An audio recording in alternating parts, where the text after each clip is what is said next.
అంటే మనము దేవునితో పాలువారము, అంటే దేవునితో కలిసి మనం నివాసము చేసేవారము, దేవునితో కూడా మనములు కూడా సమాన వారసులము అని దేని ద్వారా మనం ఈ యొక్క అర్హతను సంపాదించుకున్నామంటే గనక సువార్త ద్వారా. దేని ద్వారా? సువార్త ద్వారా. సువార్త అంటే క్రీస్తుని గురించిన వార్త.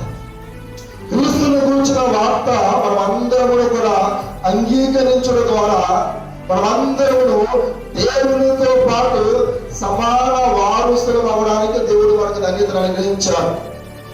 ఇది ఎప్పుడు అంటే కనుక దేవునిలో మనము రక్షణ పొందినప్పుడు, మారు మనసు పొందినప్పుడు, బాప్తిస్మం పొందినప్పుడు, యేసుక్రీస్తు వారి యొక్క రక్తములో నువ్వు ఎప్పుడైతే కడగబడి యేసుక్రీస్తు వారి నిజమైన రక్షకుడు, ఆయన ద్వారానే తప్ప నాకు రక్షణ అనేది లేదు అని ఎవరైతే అంగీకరించారో, ఆ అంగీకరించిన దినము మొదలుకొని మరి నేటి వరకు మనము దేవుని ఎడల ఏ రీతిగా ఉండాలి అని దేవుడు మనతో మాట్లాడుతూ ఉన్నాడు కనుక ఈ విశ్వాస జీవితాన్ని దేవుని రాకడ పర్యంతం లేదా మన యొక్క పోకడ పర్యంతము కూడా మనం దాన్ని కొనసాగింప చేసుకునే వారంగా ఉండాలి. అంటే మనం జీవించినంత కాలము కూడా మనము సువార్తకు లోబడి జీవించాలి.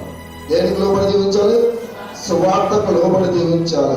సువార్త అనేది మొట్టమొదటిగా ఏ మాటను ఆధారంగా చేసుకుని ప్రారంభించబడింది అంటే కనుక మరి బాప్తిస్మం ఇచ్చి యోహాను గారు కానీ, బాప్తిస్మం ఇచ్చి యోహాను గారు కానీ, యేసుక్రీస్తు వారు కానీ, వారి ఇరువురు కూడా ఒకే మాటను ఆధారంగా చేసుకుని ఈ లోకంలో సువార్త అనేది ప్రారంభించారు.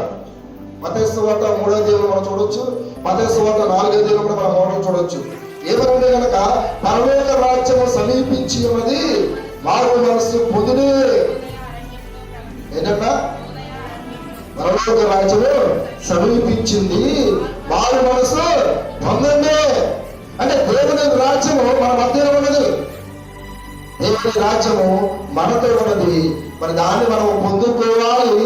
ఆ పొందుకునే అర్హతను మనం సంపాదించుకోవాలంటే కనుక మనం ఏం చేయాలి? మారు మనసు పొందాలి. రిపెంటెన్స్, మారు మనసు. అంటే నీ మనసు మారాలి, నూతనం అవ్వాలి, నీవు క్రీస్తు రక్తంలో కడుగబడాలి. కాబట్టి సువార్త అనేది ఈ మాటను ఆధారంగా చేసుకుని ప్రారంభించబడింది.